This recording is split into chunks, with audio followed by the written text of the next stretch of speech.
నమస్తే. ఈరోజు అనగా జూలై 25వ తారీఖున ఆంధ్రప్రదేశ్ రాష్ట్రంలో ఉన్నటువంటి వాతావరణ పరిస్థితులు గమనించినట్లయితే ఈరోజు మరియు రేపు మనకు కోస్టల్ ఆంధ్రప్రదేశ్లో మనకు 1-2 చోట్ల భారీ వర్షాలు రావడానికి అవకాశం ఉంది.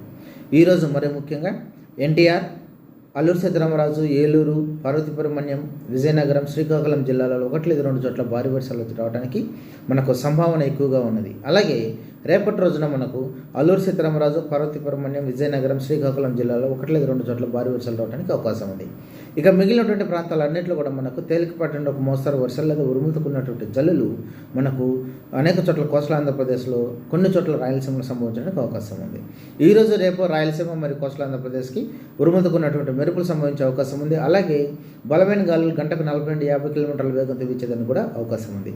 కాబట్టి ప్రజలు ఈ హెచ్చరికను దృష్టిలో ఉంచుకొని అప్రమత్తంగా ఉండాలని తెలియజేస్తున్నాం. మరి ముఖ్యంగా ఉరుములు మెరుపులు సంభవిస్తున్న సందర్భంలో రైతు కూలీలు, దైనందిన కూలీలు, పశువుల కాపరులు ఎట్టి పరిస్థితుల్లో చెట్ల కిందకి వెళ్ళరాదని హెచ్చరికలు జారీ చేస్తున్నాం. అలాగే బలమైనటువంటి గాలులు గంటకు 40-50 కిలోమీటర్ల వేగంతో వీచే అవకాశం ఉన్నందున ఏదైనా చెట్లు పడిపోవటం కానీ, విద్యుత్ స్తంభాలు కానీ, కరెంటు స్తంభాలు కానీ నేలకొరటానికి అవకాశం ఉంది. అలాగే వర్షాలు కంటిన్యూస్గా మనకు గత కొద్ది రోజులుగా పడుతున్నాయి కాబట్టి లోతట్టు ప్రాంత వాసులు కూడా తగిన జాగ్రత్తలు తీసుకోవాలి. అలాగే మనకు ఎక్కడైనా ట్రాఫిక్ అంతరాయం ఏర్పడడానికి అవకాశం ఉంది. కాబట్టి ఈ హెచ్చరికను దృష్టిలో ఉంచుకొని ముందుగా మీరు మీ ప్రయాణం ఏదైనా ఉంటే దాన్ని ప్లాన్ చేసుకోవాల్సిందిగా హెచ్చరికలు జారీ చేస్తున్నాం. నమస్తే.